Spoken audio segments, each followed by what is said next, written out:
Hi, welcome. Enjoy the content, subscribe, and turn on notifications. Marcus woke up early that Saturday with a smile he hadn't worn in a long time.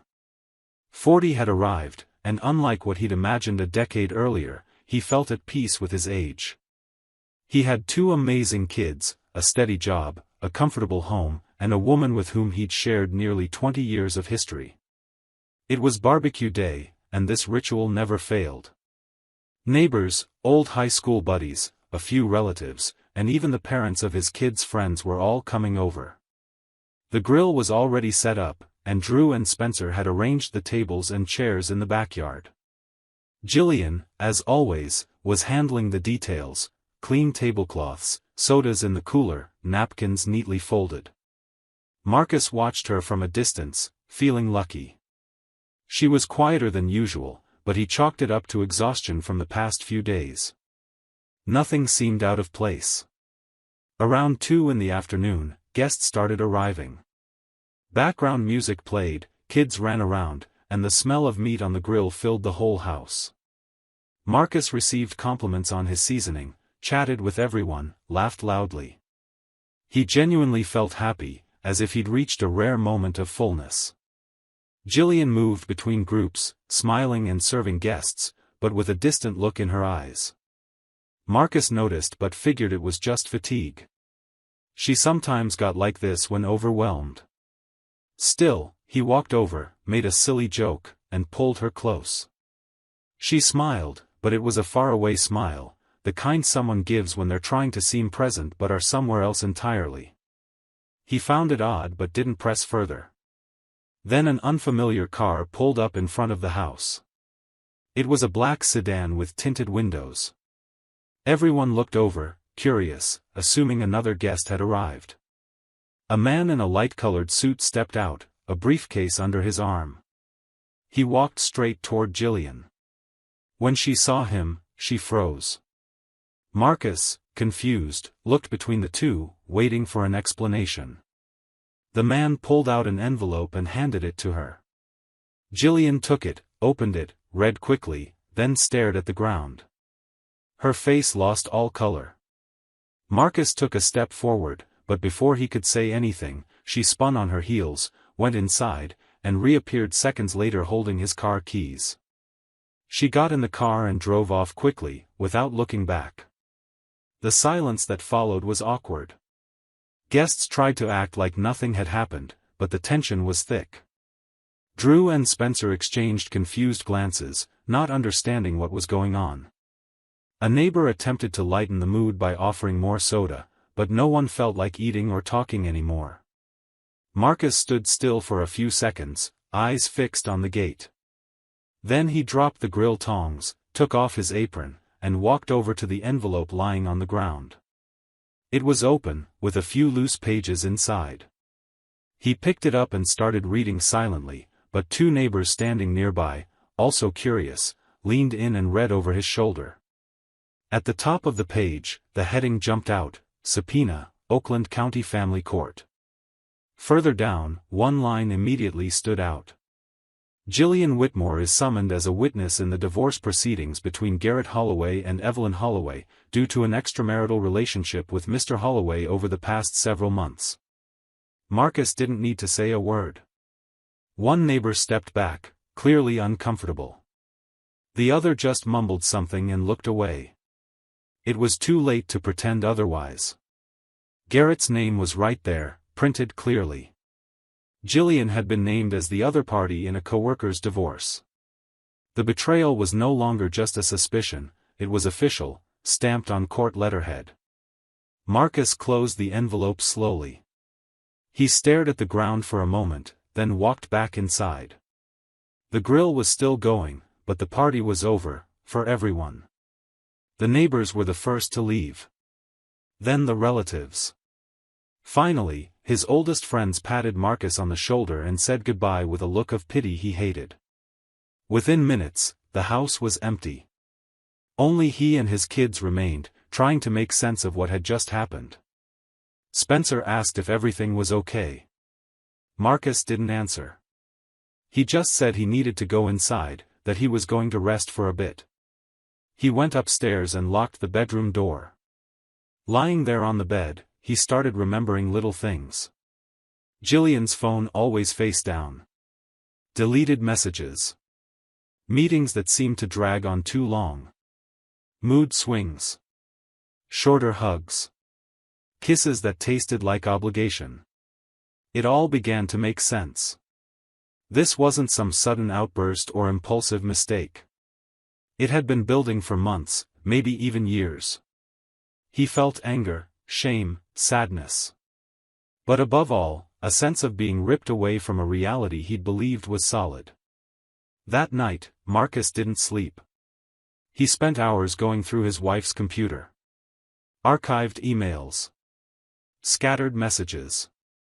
One name appeared more often than it should have, Garrett. A coworker, a friend of her former boss. Married. Father of 2 young kids. That was the man Jillian had been involved with. His name was on the subpoena because Garrett was being sued by his wife. And Jillian had been named as the person he'd been having an affair with. She'd have to testify. The next morning, Marcus called Jillian's office. She hadn't shown up. He called her best friend, she knew nothing. He tried his mother-in-law, but she seemed just as surprised. Jillian had vanished. She'd disappeared with his car, without a word. Drew and Spencer were restless but respected their father's silence. Marcus spent all Sunday trying to figure out what to do. Finally, he decided to call Garrett. He needed to hear it from him. Garrett answered. His voice was curt but not hostile. He denied it at first, tried to dodge the question, but Marcus cut straight to the point. He said he knew everything. Garrett sighed and admitted it. Said it was true, that they'd gotten involved, that it was a mistake. Said Jillian was sorry and didn't want to destroy their family. Marcus hung up without responding. He needed time to think, to get himself back together inside. On Monday, he told work he'd be taking a few days off. He spent the morning calling lawyers and figuring out next steps. In the afternoon, he took the kids out for a walk to clear his head. But inside, everything felt gray. The pain didn't come in shouts, it came in silence. An absence that slowly grew and filled everything. He still didn't know what he'd do, but he knew that after that Saturday, his life would never be the same. 3 days passed without any word from Jillian. No calls, no texts, no social media activity, not even a minimal explanation. Marcus swung between silence and urgency. He cared for the kids, answered whatever was necessary calmly, but deep down, he already understood that everything had changed. Drew and Spencer sensed it too but still avoided asking direct questions. Their father was present, but his presence felt like that of someone sifting through the rubble of a place that once had structure. On the third night, while sorting through a pile of bills on the table, Marcus heard his phone buzz.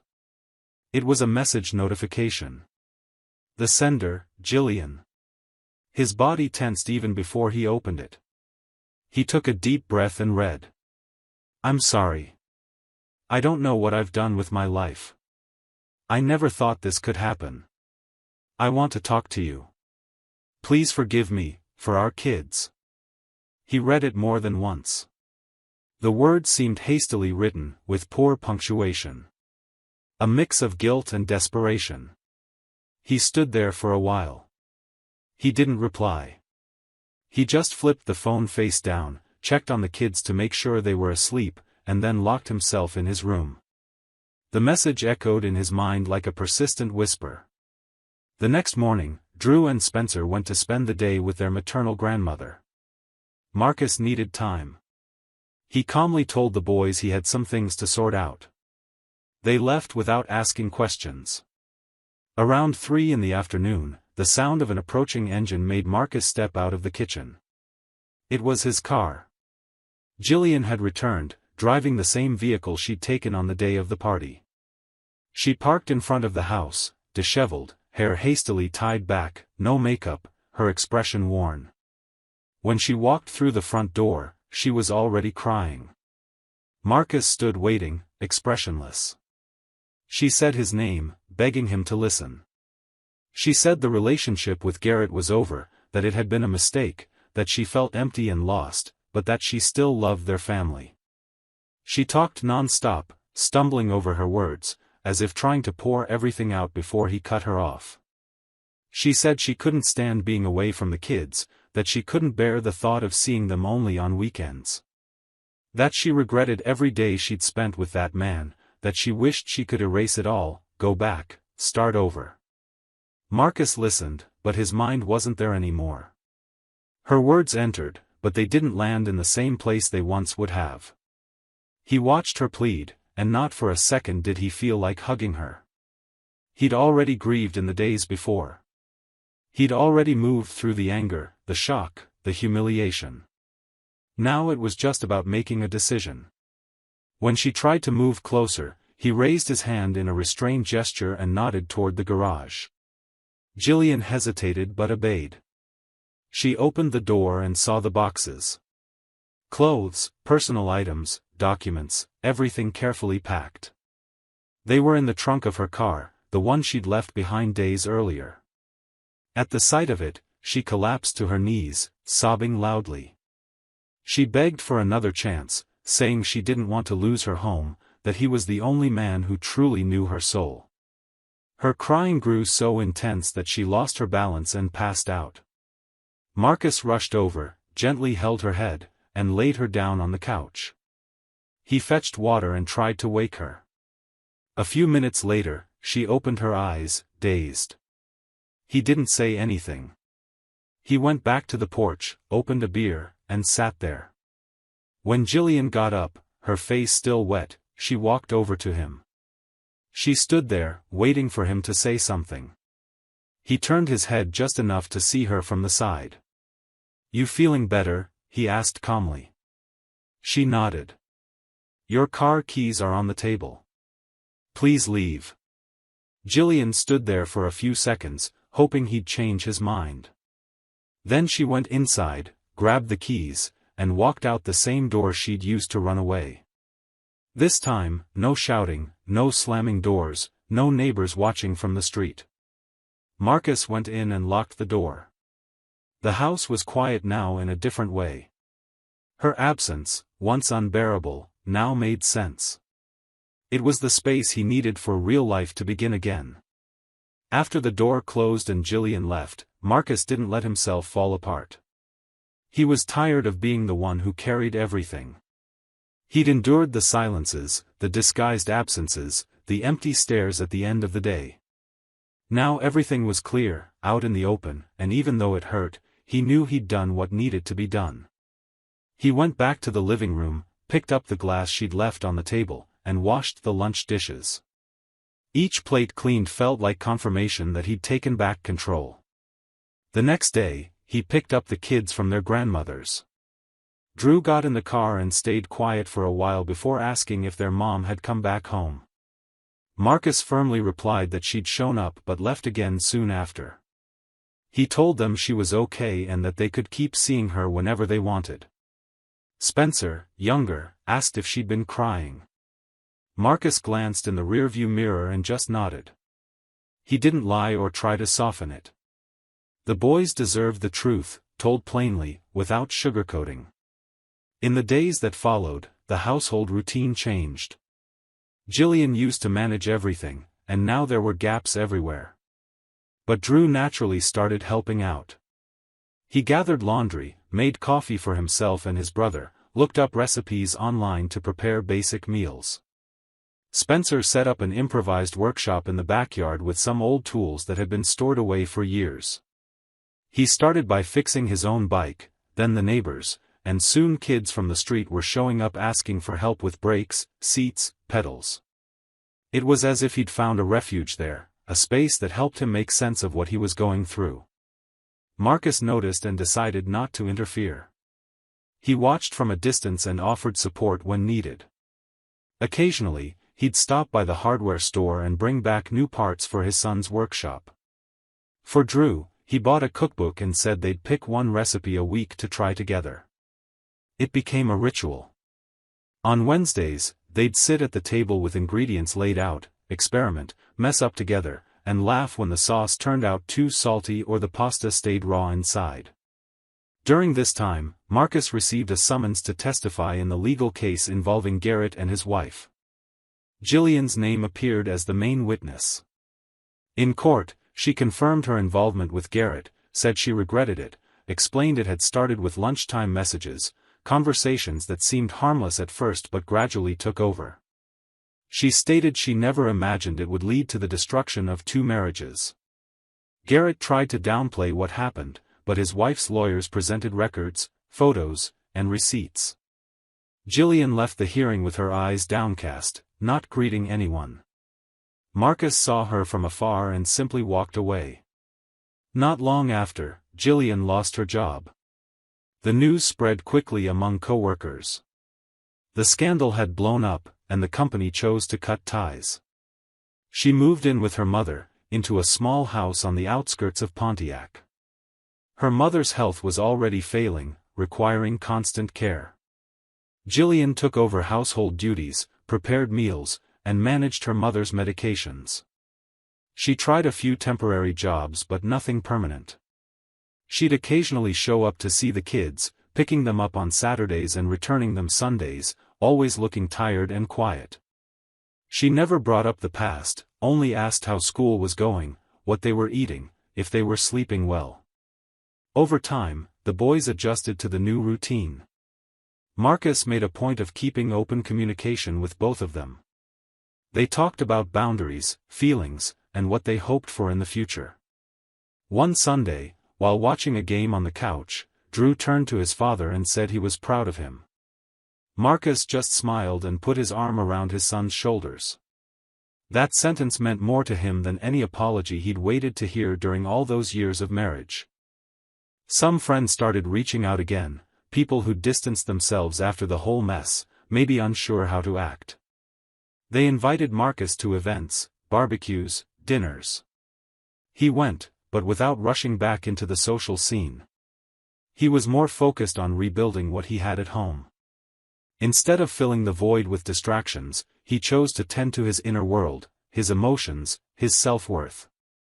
He even started running around the neighborhood again, something he'd done back in college. During one of his runs, he ran into an acquaintance who mentioned Garrett was trying to get back with his wife. The attempt had failed. Evelyn had moved to another state with the kids and filed for full custody. Garrett was now being sued for parental alienation and infidelity. Hearing this, Marcus felt no satisfaction. He only felt certain that the choice he'd made was the right one. One afternoon, returning home with Spencer, he found an envelope on the living room floor. Drew had left it there. It was a note from his ex-wife. She thanked him for letting her keep seeing the kids, said she felt ashamed but also grateful he hadn't kept her from being their mother. She wrote that if she could turn back time, she would have protected what they had instead of chasing something that only made sense in fantasy. Marcus tucked the note away without mentioning it to the kids. He knew late remorse couldn't undo anything, but it served as a reminder that in the end, everyone suffers when someone breaks their commitment to their own home. On an ordinary Saturday, Jillian showed up at the door to take the kids for lunch. It was part of the new routine now. She'd stop by, chat briefly with Marcus, the boys would leave, and they'd be back by evening. No arguments, no tension, but no intimacy either, just the essentials.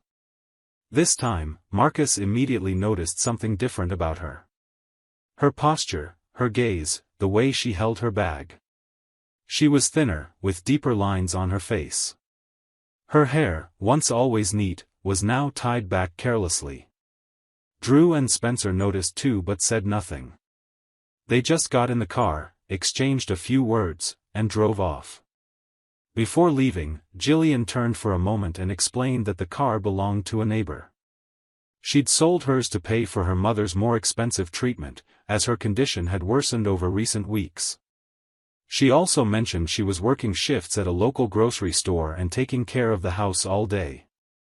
Marcus listened, nodded in response, and stood there watching the three of them drive away. He felt no anger. No pity. Just that cold realization that none of this had to happen. That night, when the kids came back, Drew mentioned their mom had cried in the car but tried to hide it. He said she was exhausted but still believed things would work out someday. Spencer stayed quiet the whole time. He just went upstairs and listened to music. Marcus avoided asking questions. He simply called them for dinner and let time sort out whatever each of them was feeling. The following week, while folding the kids' laundry, he found a note in the pocket of a pair of pants. It was from Jillian. She wrote that she knew how much she'd hurt everyone but that she still loved Marcus. That she dreamed, even silently, of a chance to start over. That she understood if he'd already moved on, but needed to say this at least once, even if it was too late.